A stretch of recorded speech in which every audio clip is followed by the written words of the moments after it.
Hey guys, welcome back to my channel, Dan Kabanuck Photography.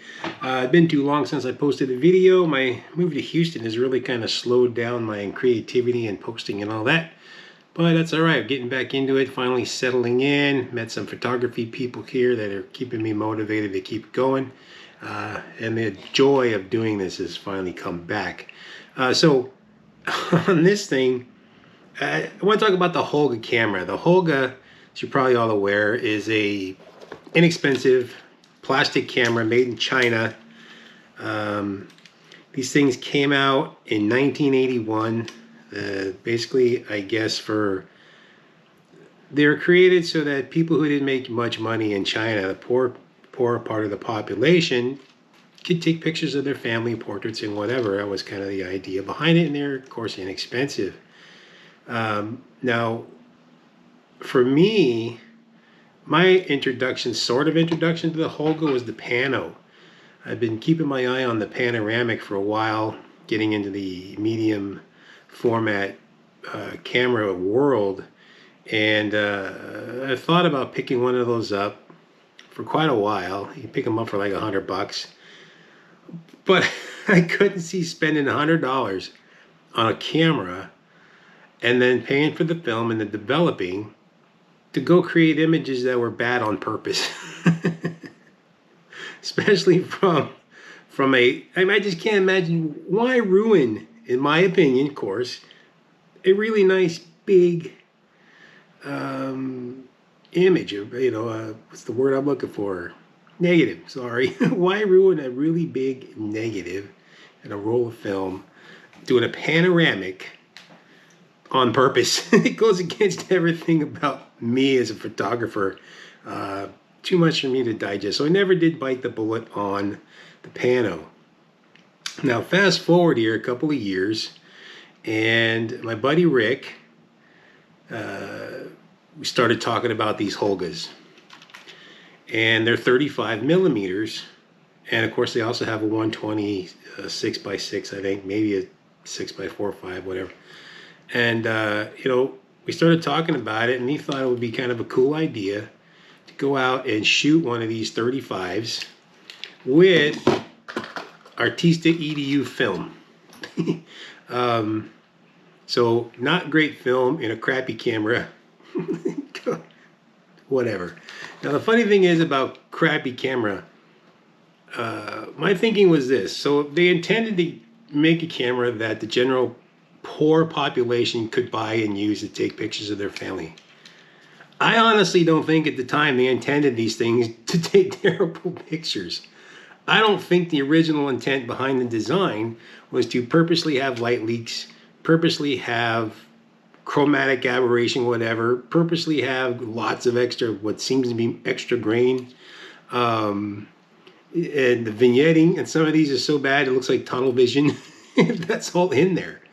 What I do believe myself is that instead of spending money trying to fix all those quirks and then having to raise the price of the camera, somebody smart said, no, I got a better idea. Let's sell it to the Western world as a novelty item. That's what they did.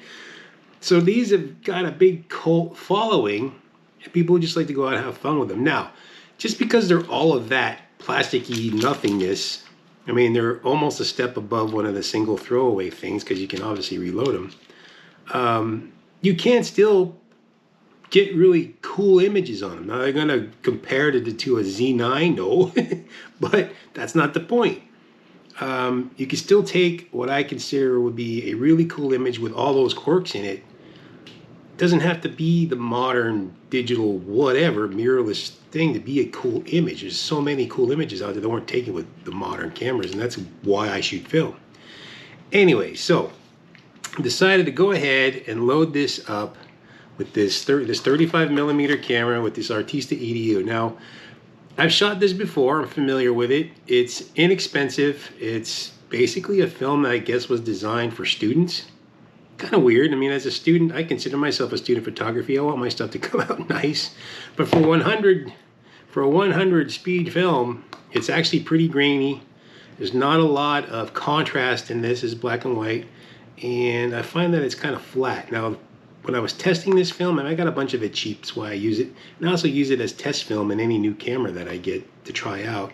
But I tested the film in my F100 on auto exposure and autofocus to make sure everything was, to me, as good as it could be. Yeah, and it came out basically flat, like I said, not much contrast and still grainy. Anyway, so we threw some of that film into this camera. Now, I didn't have great expectations with this camera at all. But the goal for me was to have an image I could print that I considered worth printing. I'm all about printing. When I was shooting, I'm always thinking, you know, prints. And so that was the idea. So I went out, started shooting. After I shot the roll of film, we went over to Rick's house to develop it. I've never developed film before. It's something I want to get into. Rick's been doing it for many years. He's good at it. So we went through this process at his house to get the film developed.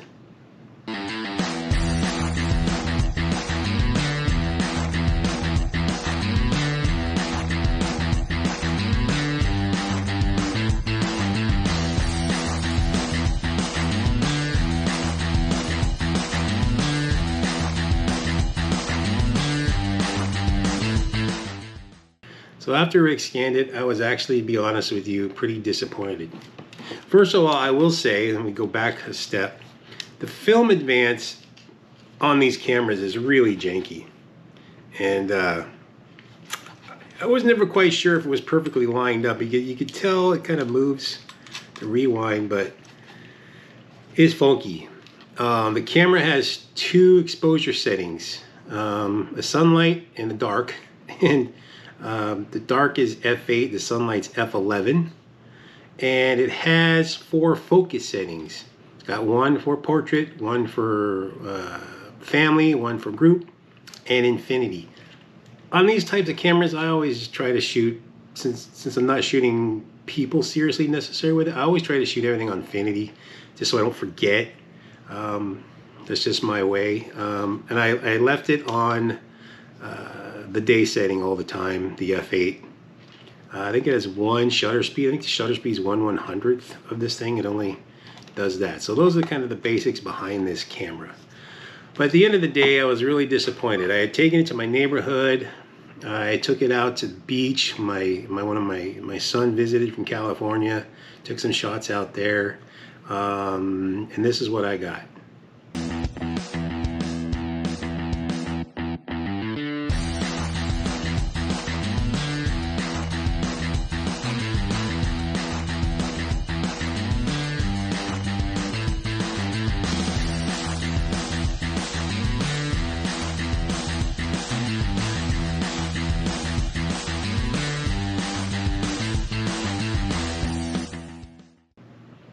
Out of all these images, there wasn't a single keeper. My favorite image, I've had 2 images I like of the Ferris wheel carnival thing they got out there on the beach. Unfortunately, it wasn't sharp enough to print. I even ran it through Topaz to see if I could rescue it, but no, it wasn't there. Now, here's the thing. I'm totally down with the quirkiness of the camera. I get that, and that's cool. I'd like to get some real gritty people with those funky attributes in an image. But to me, the camera has to work. One, the film advance and all that has to work, has to do things right, but it has to be fairly sharp. I don't expect it to be pin sharp, but it's got to be fairly sharp, you know, and almost all of these images, none of them were sharp, no matter what. And it could be my error, of course. User error is always in there. I always blame myself before I blame the gear. So, because of that, I decided to go ahead and run another roll of film through the camera. Similar problems. I had other issues with it. Now, some of them were much sharper, so it does have that capability, but most of them just weren't that great. I had problems with the film advance. It literally jammed up on me. It felt like it wasn't advancing the film. I'm sitting there trying to do this, and I wasn't sure if the film was advancing correctly. I'm watching the film counter. It seems to be working, except then I run into number 30 and it completely stops and it gets jammed. Well, it turns out it was only a roll of 24. So when I got the film back developed, there were several images that were double exposed. The irony is, in my opinion, those images were the coolest images of all of them. But yeah, the rewind jammed. I had to really force it in there to get it done. End of the day, without being able to get consistently fairly sharp images, I just don't want to bother running any more film through mine. For those of you who love this thing, I think that's fantastic. Now, I will say with Rick, he had problems with his. His film wasn't advancing properly. He wasted a roll of film. He wasn't having problems. He got a hold of where he bought it. They sent him another one. Same thing. It wouldn't advance, wouldn't catch. And so he got rid of that one. Now he sent that one back, and then they're sending him out the 120 6x6. So that should be pretty cool. Maybe that will work better. But at the end of the day, I guess you get what you pay for. It's fun and quirky, I guess, if that's your thing. It doesn't work well enough in terms of focus for me to want to continue to play with it. All the other quirkiness about it I can do, but yeah, that's it. So here's a run through the images. You can take a look and see what I'm talking about.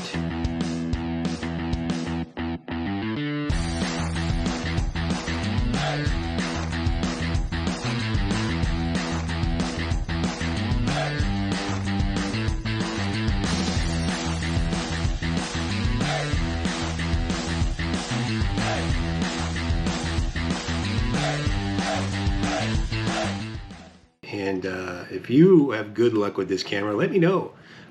Post a picture or two. I'm totally curious to see. There's one of a girl named Kate. Yeah, that's her name. She had a really sad story.